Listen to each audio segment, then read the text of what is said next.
So this story's not in the show notes, but I think it's only fair that we really address the problem with liberal Democrats, corporate media, when people decide to change things up. Now, look, obviously, Hollywood, the music industry, it's completely fickle. It's completely, false and fake.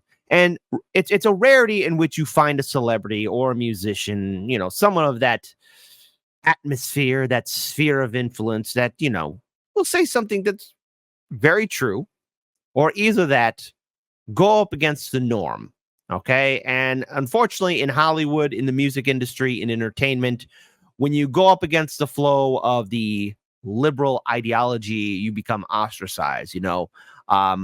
Occasionally, I watch a couple of clips from Due Dissidents where they talk about the theater and entertainment industry and how it is heavily biased towards Democrats.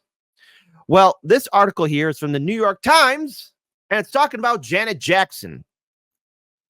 Because apparently, Janet Jackson decided to give some criticism to Kamala Harris, to which, okay, fine. Hey, everyone's entitled to an opinion. I've made it very clear how I feel about this election cycle. I'm not voting Democrat or Republican.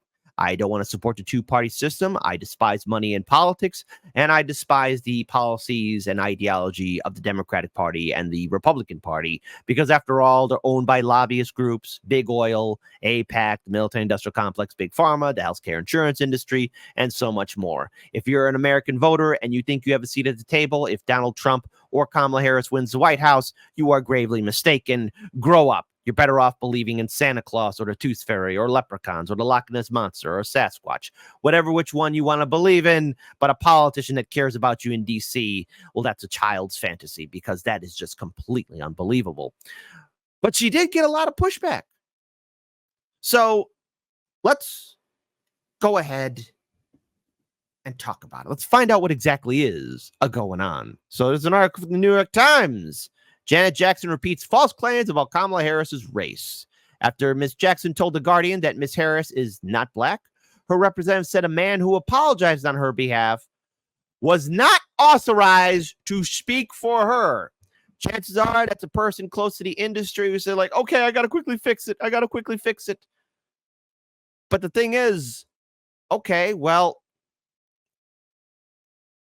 Kamala Harris is like a human onion. Many layers to her.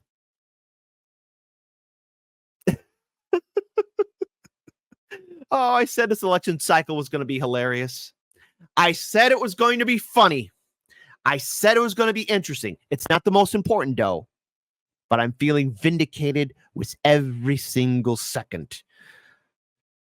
And Hard Lens Media was the first one to call it out. So there you go. All right. So there was a swift backlash on Saturday after pop star Janet Jackson challenged Vice President Kamala Harris' racial identity in an interview with The Guardian. Oh my goodness, gracious Cretaceous. So on Sunday, a man who identified himself as her manager apologized for her statements. Then Ms. Janet Jackson's representatives quickly distanced her from that man and his apology, saying he was not her manager and was not authorized to speak for her. The unusual turn of events began when Janet Jackson published a wide-ranging interview with Miss Jackson, time to promote the European leg of her concert tour. When the reporter, Nosheen Epgal, said the United States could be on the verge of voting its first black female president, referring to Miss Harris, Miss Jackson responded by saying, well, you know what they supposedly said? She's not black. That's what I heard, that she's Indian. So hold up there, New York Times. Wait a minute. Stop everything. Stop the presses. What is it? Miss Jackson didn't say that Kamala's not black. She's saying, well, you know what they supposedly said. She's not black. That's what I heard, that she's Indian. Okay. And when the interviewer replied that Miss Harris, the Democratic nominee, is the daughter of an Indian woman and Jamaican father who is black, Miss Jackson responded, her father's white. That's what I was told. I mean, I haven't watched the news in a few days. I was told they discovered her father was white.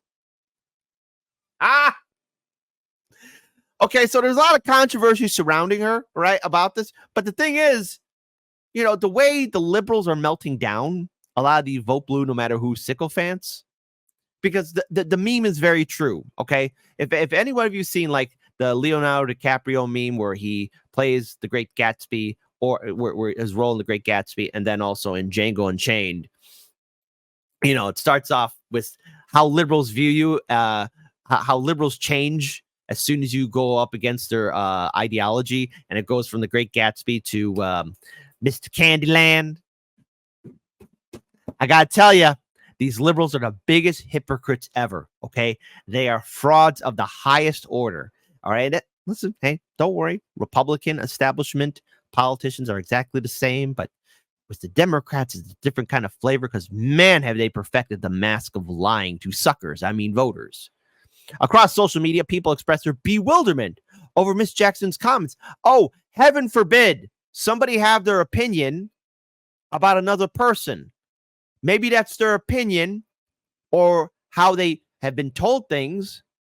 And maybe, just maybe, they don't have to follow orders. Continuing on The View on Monday, one of the hosts, Anna Navarro, said, Miss Jackson has been very irresponsible and had used the Guardian interview carelessly to spread misinformation. Because that's what happened, folks. Here it is. Here is the high def CGI hard lens media interpretation of how Janet Jackson woke up for that Guardian interview. You know what? I'm going to wake up today, have this interview, and spread misinformation.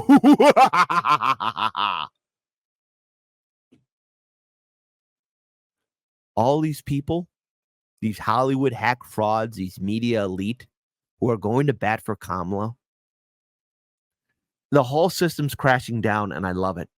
Okay? I mean, you got this thing with Puff Daddy imploding. You know, you got people seeing the whole Hollywood establishment as a joke that it is. And I welcome it. I welcome its destruction. It's just there are days where I'm just surprised at how people get easily triggered by when somebody of higher influence goes up against the norm. Now, again, what I read earlier, Miss Jackson's quote is like, hey, this is what I heard. This is what I heard.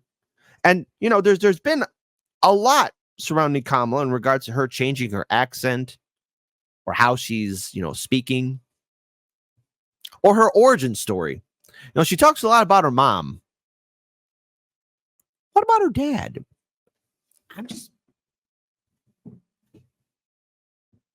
I'm just asking a question.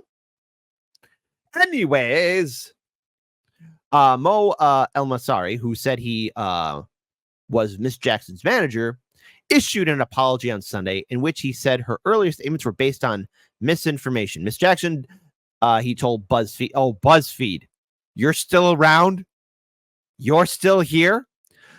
Respects Harris' dual heritage as both Black and Indian and apologized for any confusion caused. After the statement was repeated by other news outlets, representatives for Miss Jackson issued a statement to Variety saying that Mr. El-Masari was not her manager and was not an authorized spokesman. They told Variety that Randy Jackson, one of Miss Jackson's brothers, is her manager. Miss Jackson's representatives did not respond to requests for comment. Neither she nor her representatives appear to have tried to distance themselves from her statements about Miss Harris. Oh my God. I love it. I love it a little bit because it's causing people to panic like, oh no, what's going on? You can't pop the bubble. Kamala's perfect in every way. Miss Jackson's comments echoed former President Donald Trump, the evil orange boogeyman. Woogie boogie boogie. You're not hiding fast enough, folks. On Miss Harris's racial identity. In July, Mr. Trump, the Republican nominee, told an audience of Black journalists that Miss Harris only recently became a Black person. This month in a debate with Miss Harris, Mr. Trump said he had read that Miss Harris was not Black. Then I read that she was Black. He said, and that's okay. Either one was okay with me. That's up to her. Hey, okay. Miss Harris long embraced her Black and South Asian identities. She attended Howard University, a historically Black institution, and pledged Alpha Kappa Alpha, the nation's first sorority established for Black college women. A spokeswoman for the Harris campaign did not immediately respond to a request for a comment on Monday. Mr. Al-Masari's profile on IMDb, the entertainment database, was mostly stripped of information by Monday afternoon, but earlier in the day, it showed him being connected to Janet Jackson Family First, a forthcoming Lifetime and A&E documentary series. Variety reported that the page identified him as an executive producer. He has also previously been identified as her manager in statements, including one that was issued last month promoting her upcoming Las Vegas residency. To which, hey, Mr. Al-Masari, what you did was you went out of pocket. You went around the boss. You don't do that in Hollywood. That's called no bueno. Mr. El-Masari said in an email on Monday that he no longer worked for Ms. Jackson and that he was fired over the weekend after he issued the apology statement. I was fired by Janet and Randy after attempts to improve her image in front of public opinion and her fans. And this is something I do not deserve. Well, then you should have just waited and let her make a statement. You goofy? Like, oh no, I got fired. Did you follow orders? Because even I know, in regards to celebrities and musicians and people of influence, okay? All right, you don't do anything until you get the order from the office, okay? If you don't get the order from the office, you hold position. You do not move. You follow orders.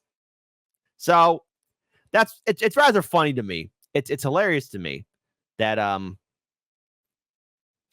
we got people who are just easily triggered that Kamala isn't being worshipped by every single politician. And see, the thing is, folks, my lovelies, my mornings, my sunshines, there's a bigger consequence here, because I think Hollywood, corporate media, and the Democratic establishment could potentially, and I say this gingerly, potentially be in for a rude awakening, because something's going to happen to Democrats if Kamala loses. They're going to implode. They are going to have a meltdown, the likes of which we haven't seen in 2016. Now, again, voter turnout's key. Who can bring out the most enthusiasm, most enthusiastic supporters?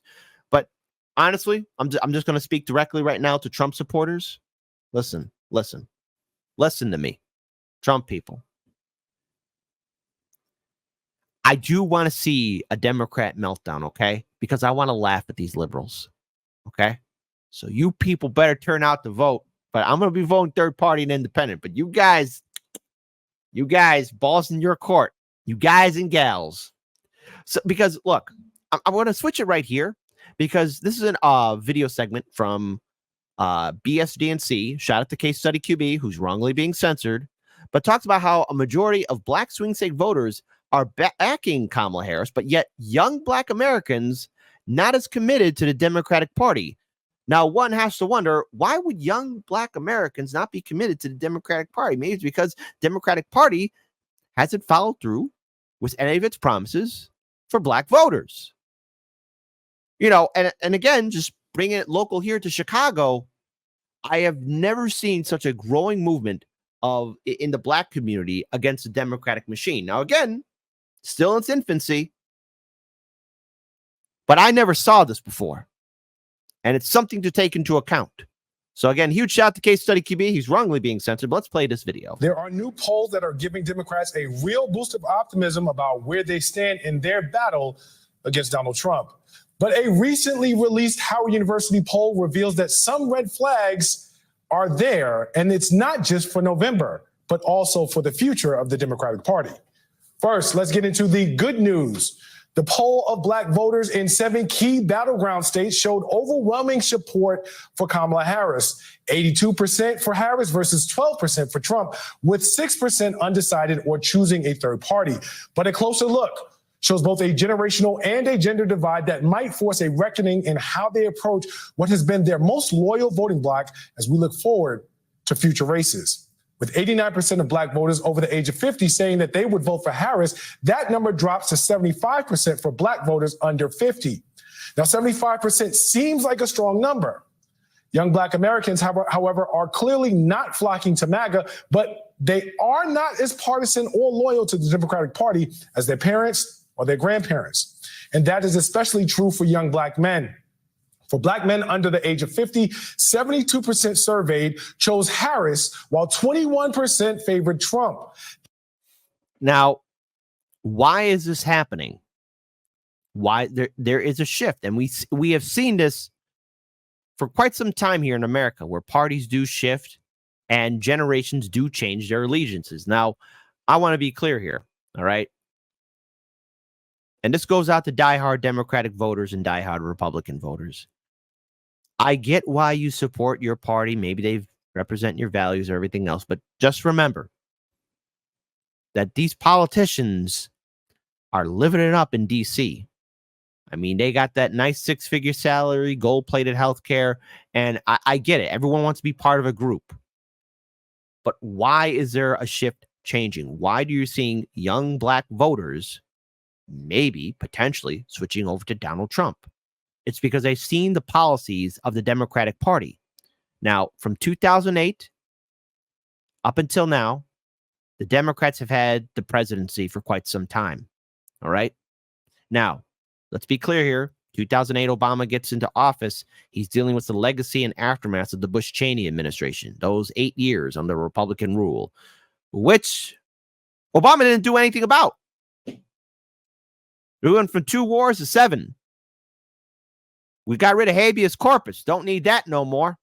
Heaven forbid. We've seen unchecked corruption. And by the way, the people who caused that 2008 economic collapse, we got to look forward, not backwards. And then, of course, Biden gets in office. You think he changes anything with Trump's policies? Because Trump was a reaction to Obama. No, nothing fundamentally changed. So young people growing up from 2008 up until now, they're going to look around and be like, yeah, boy, the Democrats really screwed us right up the wazoo. That's more than 1 in 5. 7% of those black men were undecided or prefer third party.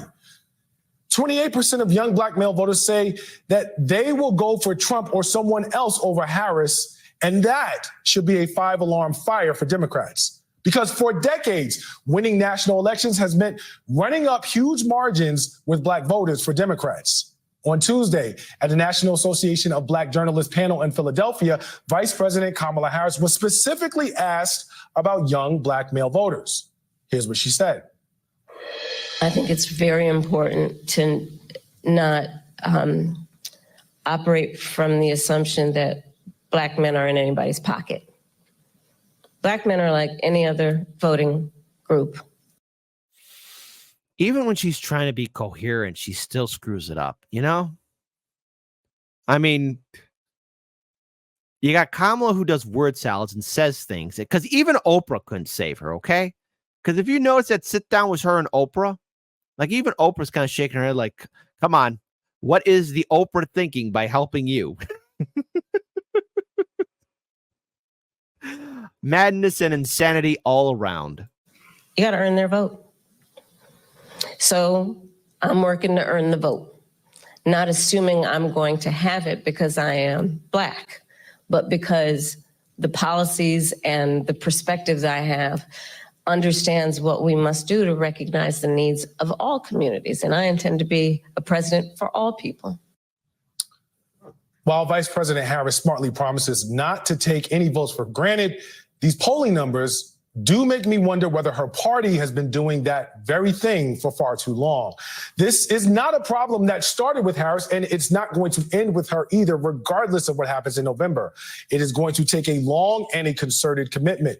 Ignoring the problem as overblown or dismissing it because we don't like how it makes us feel is not going to make it go away anytime soon.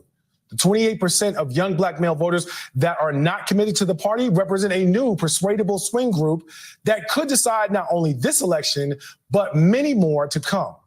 After the break, I'll ask my panel what Democrats can do about just that. Before the break, I discussed the growing generational and gender.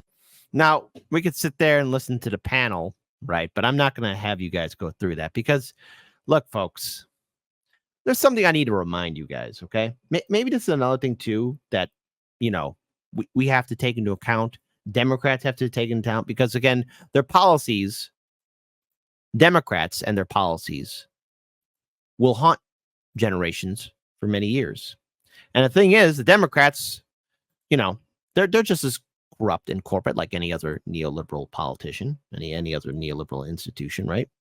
And the thing is, ask yourselves, why would a growing amount of young black men and young black women consider supporting somebody like Trump? Okay. Now, again, a lot of people aren't tuned in or aware that there's another option like third parties. But Kamala's policies, especially when she was attorney general, really impacted poor people, especially black communities. Case in point right here. Now, I'm not going to play the trailer because I think I will get a strike if I do. But I will post a link once I, clip this video here. But this is Arrested by Kamala, a black mother's story. All right. Now, I read this before, and I will read it again. ArrestedByKamala.com. Sherry Peoples and her daughter, Shyla, tell the story of how Kamala Harris's policy as California Attorney General to arrest parents for truancy destroyed their lives and the lives of many other single minority women as well. Kind of wonders, why would people maybe be against Kamala? Because maybe on social media, on the internet, people talk, and stories like this are shockingly familiar all across the country. And it's not just only impacting black people, but everybody. Policies by Democrats, especially in major metropolitan cities like Chicago, Philly, New York, Los Angeles, San Francisco. Need I go on? Continuing on. Shyla suffered from a debilitating chronic illness, sickle cell anemia.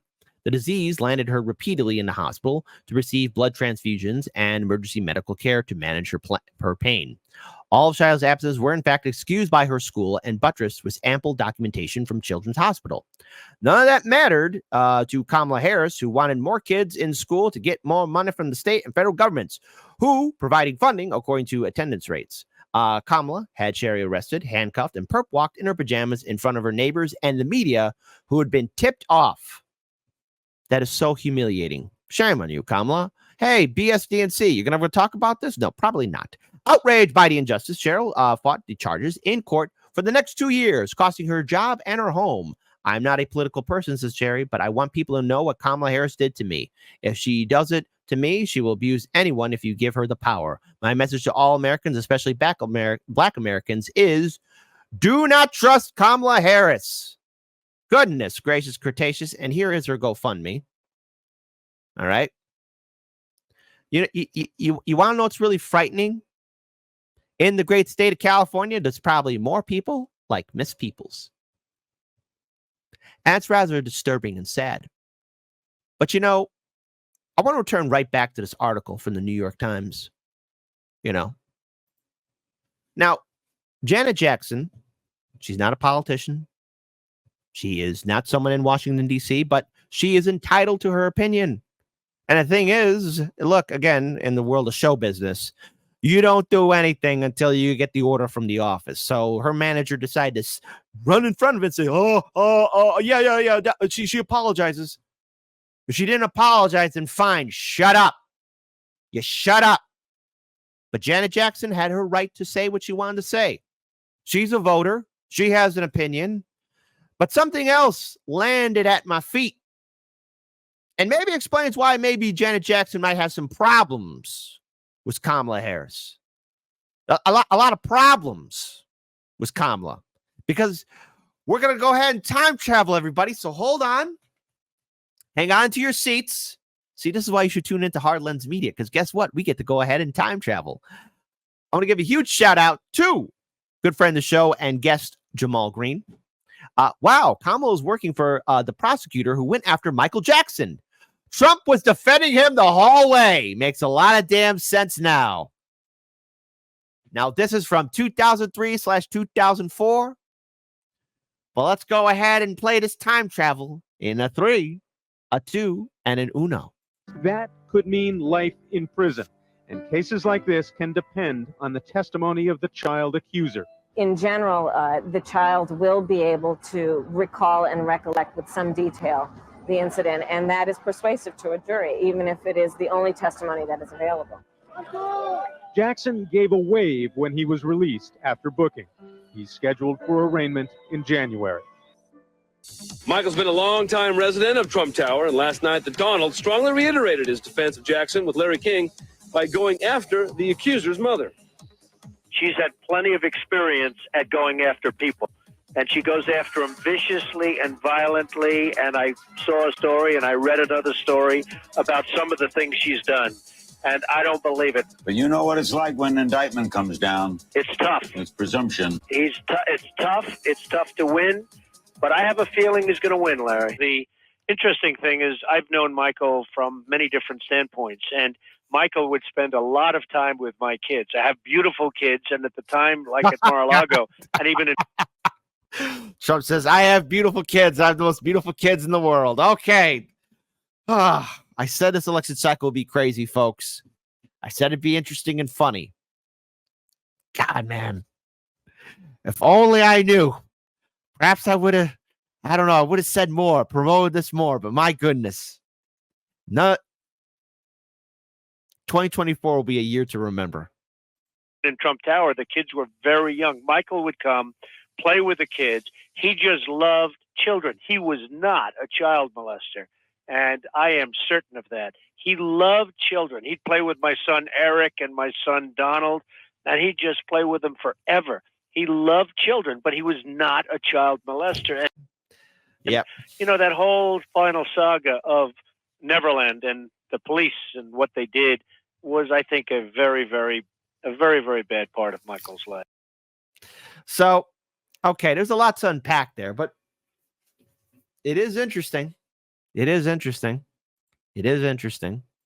Everything that went down and how, because again, you got to look at the bigger picture, okay? Because all this goes back decades ago.